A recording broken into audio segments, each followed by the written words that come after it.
Okay, I'm going to draw these apples and bananas real quick.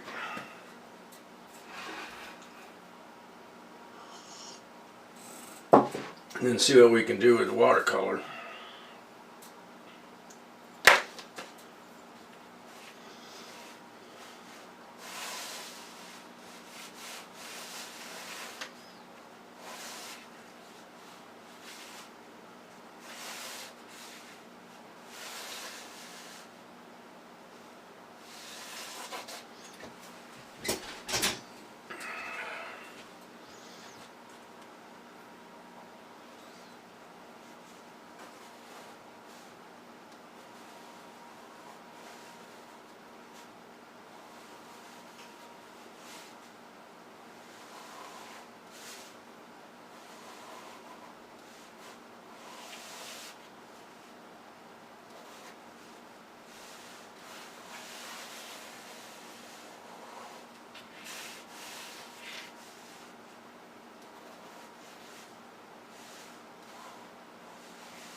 There's a shadow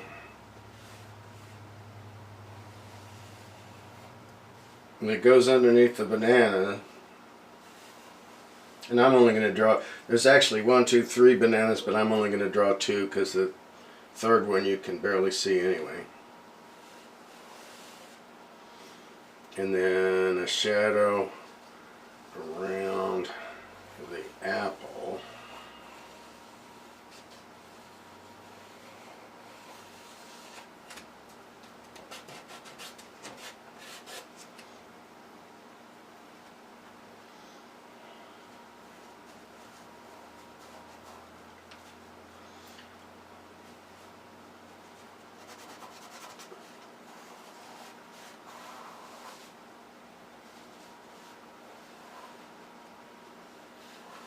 The hard part is probably going to be getting the roundness that direction, sort of laterally. So we want something on that order.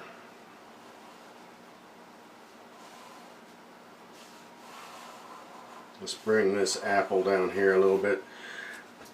Now, if you look at apples, it's awfully hard to see because I think they've been grown in such a way that they don't show them anymore. But originally, apples had like 5 petals, and each of the petals then became a piece of that apple. So there would be like 1, 2, 3, 4, kind of 5 elements to the apple, but I'm not real sure. 1, 2, 3, 4. I'm not real sure that they show up like they did, let's say, 100 years ago. But that's kind of what I'm trying to get. That should give us a kind of, it's not exactly a circle. It's 5 lumps that have been molded together as a circle. And on the far one, I can't even begin to see all of that going on.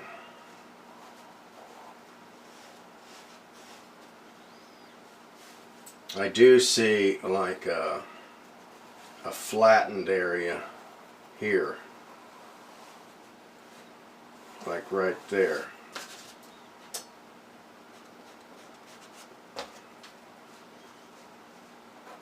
And then this piece. So there's one of those sections.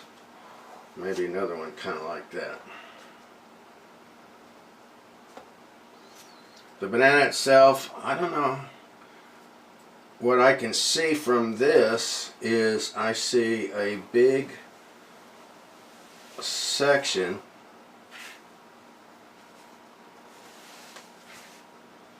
working along here.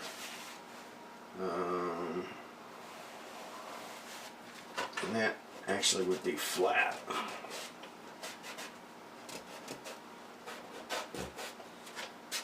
Anyway, I guess what I'm trying to say is the more that we look at these objects and the more that we can see of them, there's a line that continues there, the better it is for our drawing. Not trying to be perfectly realistic, but you know, as close as I can get without too much effort here.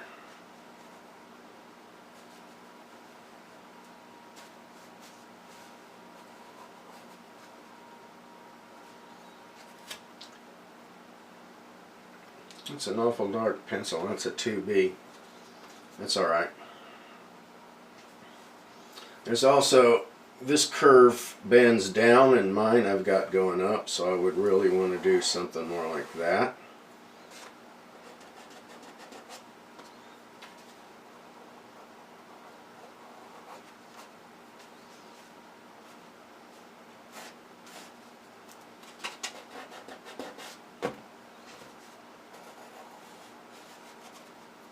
That's probably good enough. We're just representing the banana. We're not drawing it exact. And on top of that, we're going to come over it with watercolor anyway, and just, that'll change everything.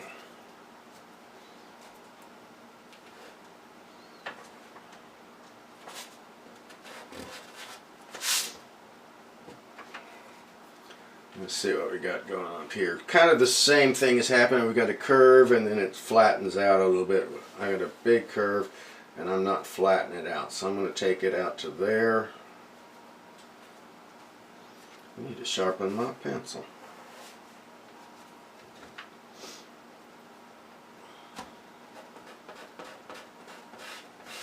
And what I'm going to try to do is emphasize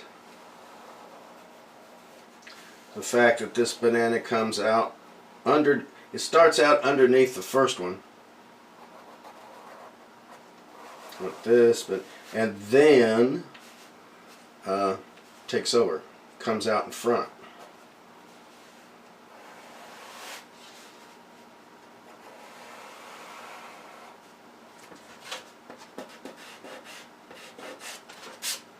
That's probably going to be good enough. I've lost my finger got in the way. I've lost my I lost the center of my apple here. So we've got a core, it's got a small kind of circle, and then this area feeds down into the thing. And there's even a section here that is kind of curving around it like that. So we'll try to make that darker. Okay. That's probably a good enough start.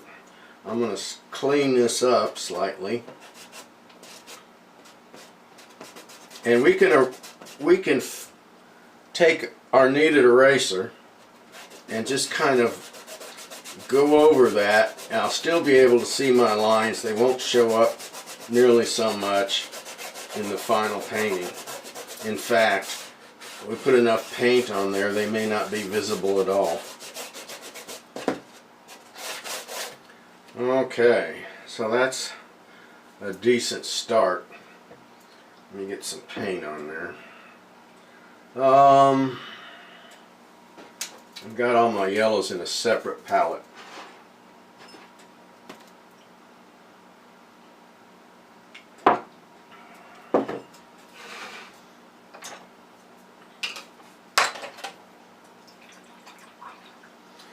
I'm going to put some water on here,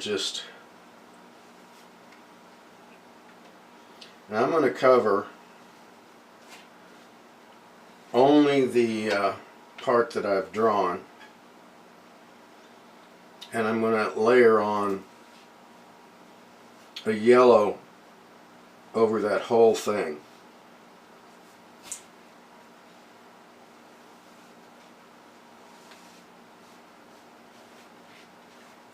So apples and bananas both.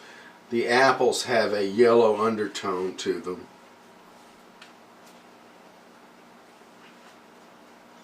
So that'll work out fine. I could even put them in the shadow area.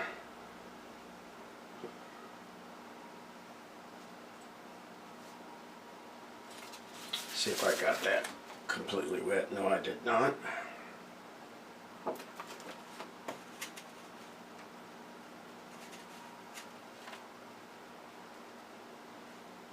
That's good enough. Paper towel.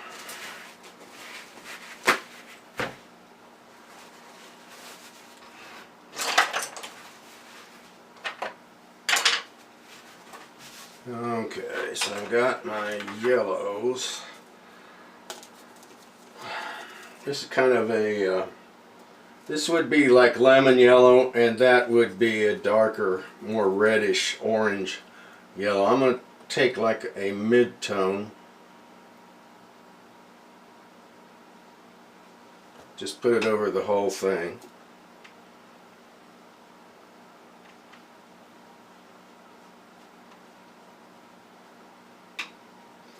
Now I know in advance that if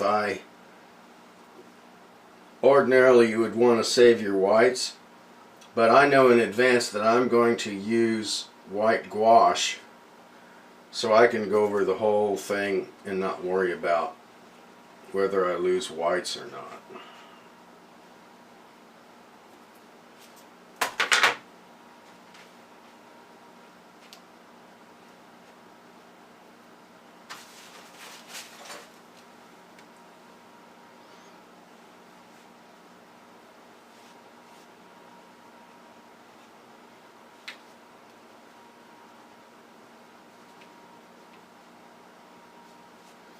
Okay. If I got too much water, I just dry my brush and then come back and the dry brush will pick it up.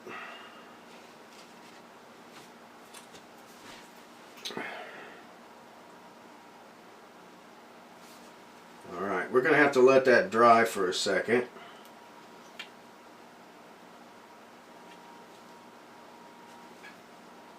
So I'm going to turn off the camera and let that dry for a moment.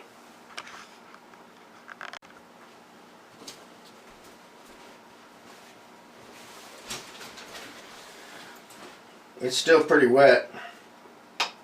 What I'm going to do is just put a dab of green. See that green inside the apples?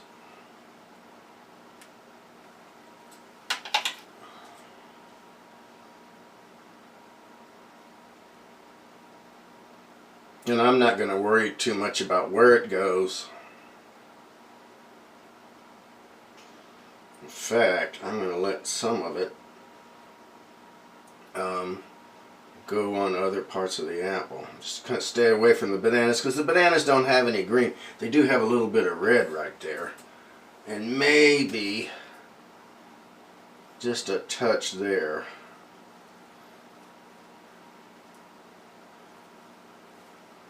I could even go there.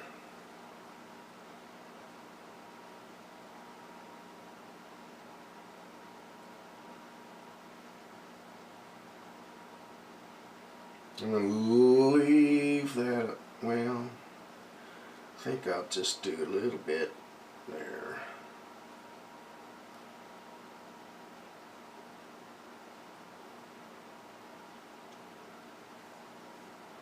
I could just lightly extend that down. I'm going to leave that. We're turning off the camera again. It wasn't completely dry yet. Still had a lot of water. So we're going to let it dry a little longer.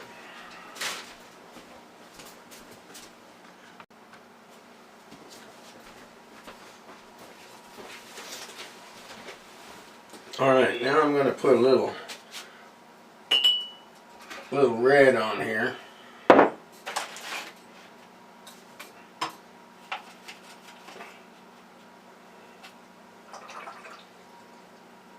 I think what I'll do is wet the parts that are going to be red. I'm going to go ahead and wet them down just a little bit. Stay within my lines here so I don't get too much red on my banana.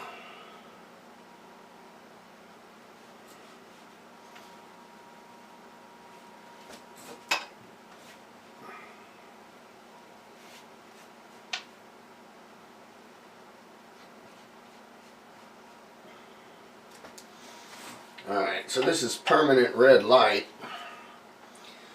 Let's see, as I look at that banana in the back, a lot of yellow shows through, so I'm not going to cover the whole thing.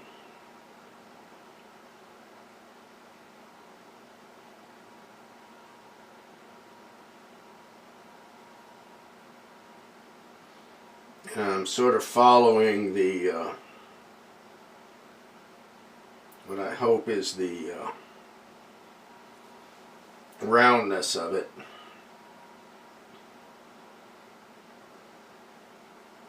I better stop there because I'm losing my yellow already. It's very, very wet.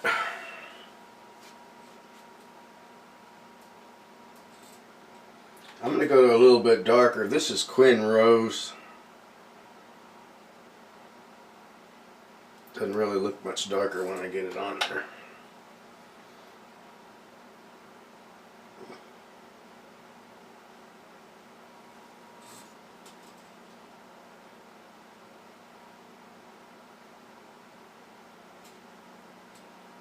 Doesn't look too bad.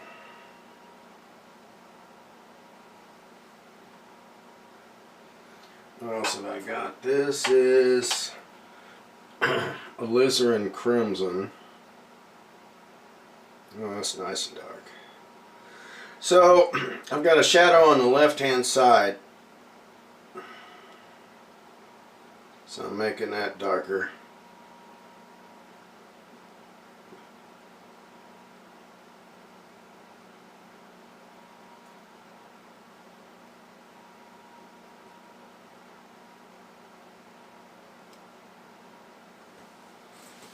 Let's see how that dries.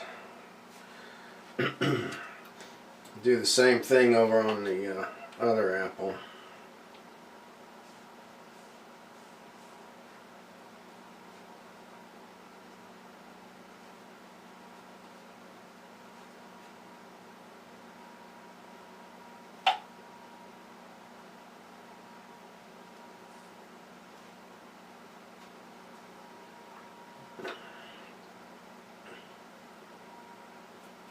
I'm just going to go right to the alizarin crimson on it.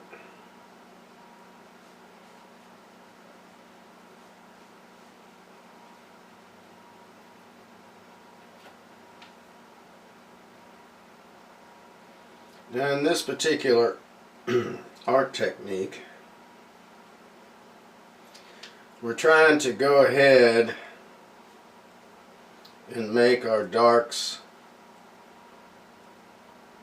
right now without a whole lot of overlaying. I don't have anything against layers of paint, not a thing, but this is the way it goes in this particular technique, which is inspired by Yuko Nagayama.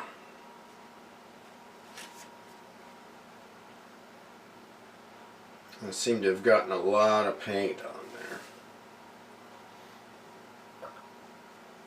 I'm going back to my permanent red light, and I'm going to go, should I take that down? I'm trying to decide. I'm going to put some down here.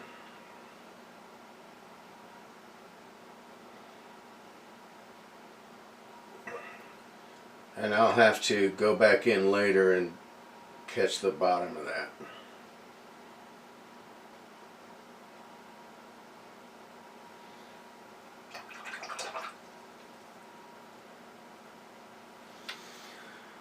A little clean water, or in this case has a little red to it, that's fine.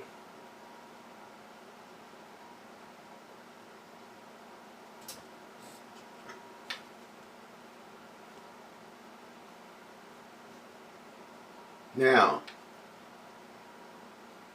because that is too red, I am going to take a damp brush and just kind of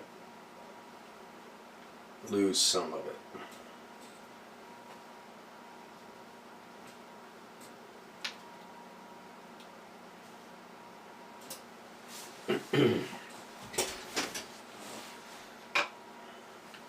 Up here at this, where this connection to the whatever it's called, this connection to the other bananas, I can go ahead and put red in there, and I can use as much as I want because I'm going to go darker later on.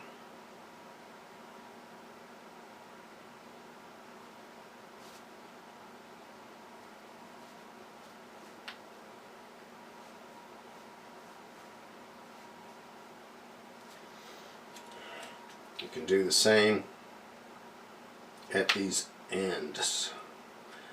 And once they go over that green, and by the time we get a little blue or some brown in there, it'll have a different coloring altogether.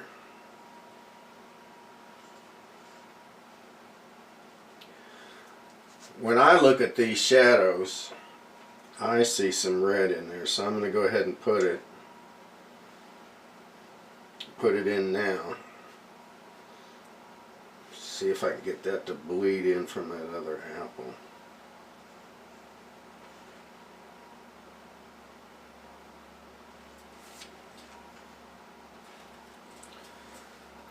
Okay. I might have to, yeah, I'm probably going to have to stop. I like the way this apple turned out. This one, I got too much red in. I'll try to fix that later.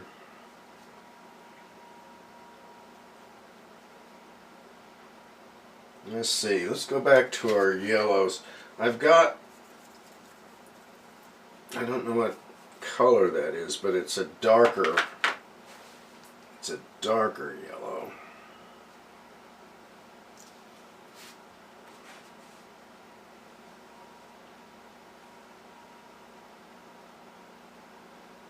And I realize I just put it on dry paper, which is not correct for this technique, but that's alright.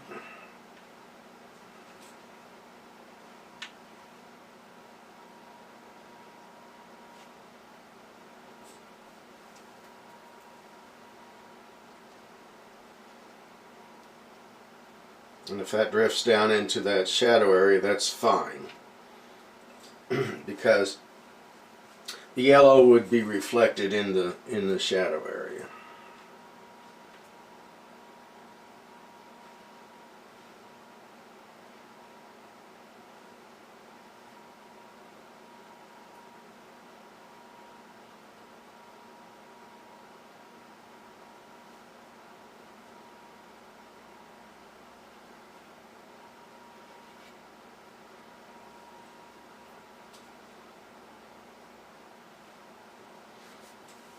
And I like that so much, I have something called Quin Gold, and it's kind of a yellow and it's kind of a raw umber. And it's a wonderful paint. You can do a lot with it. I'm going to come in here with the Quin Gold.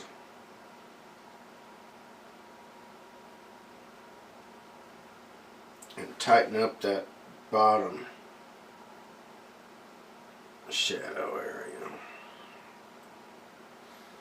And it looks like this is a good place to bring that banana that's in the front and then goes in behind. Maybe we can do something with that.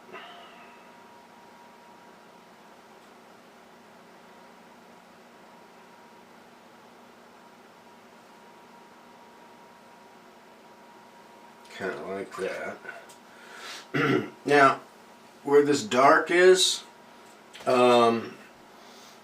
I want to get a dark gray like that, I use all three primaries. We've already got red, we've already got yellow, a little blue wouldn't hurt, and we begin to get a gray look.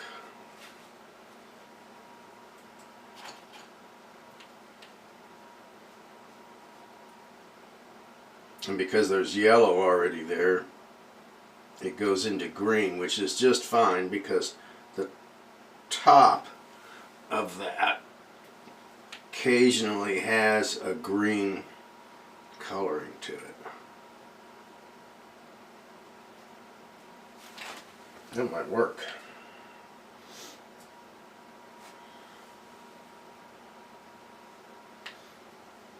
I could even take this color down a little bit. Whoops. When in doubt, use your finger.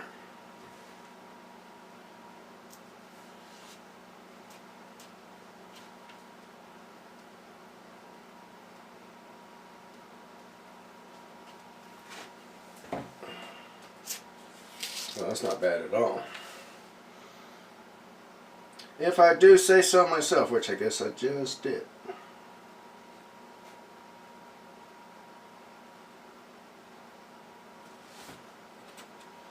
Okay.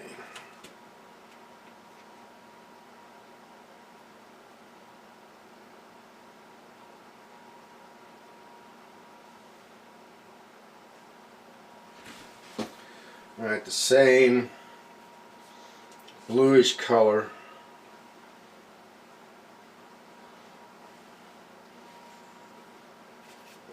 goes into our shadow areas.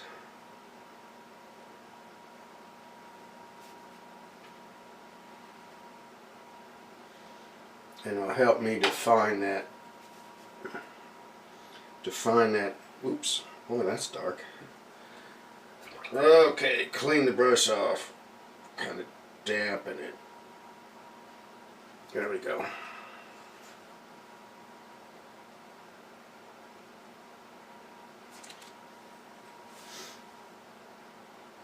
Put a little bit there and hope it doesn't go down too far.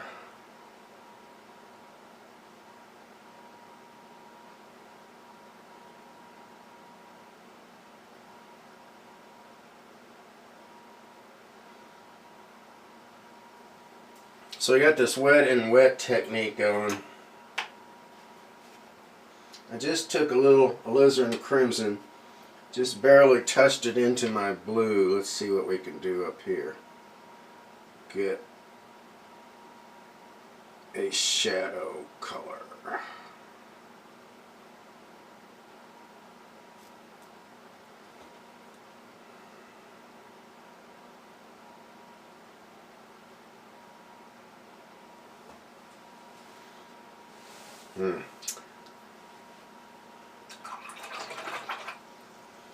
I could take that, this is the Queen Gold. I should be able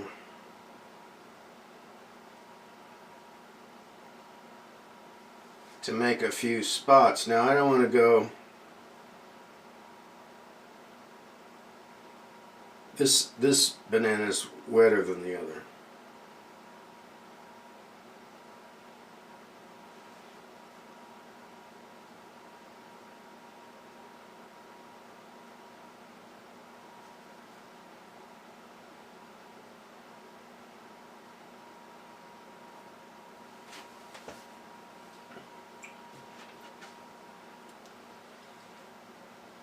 Trying to get some of that red out of there.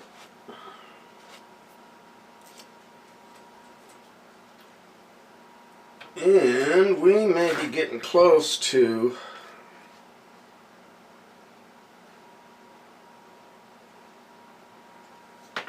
letting that dry again. Unfortunately, this kind of technique involves a lot of stops and starts.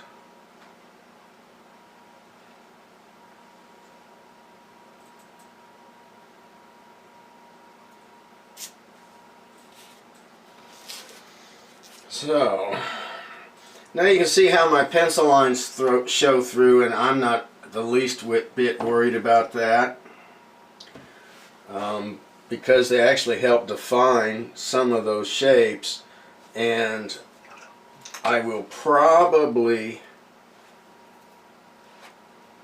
come through and highlight them again anyway. I just think it's too wet to work with right this second. So we're going to let that dry again.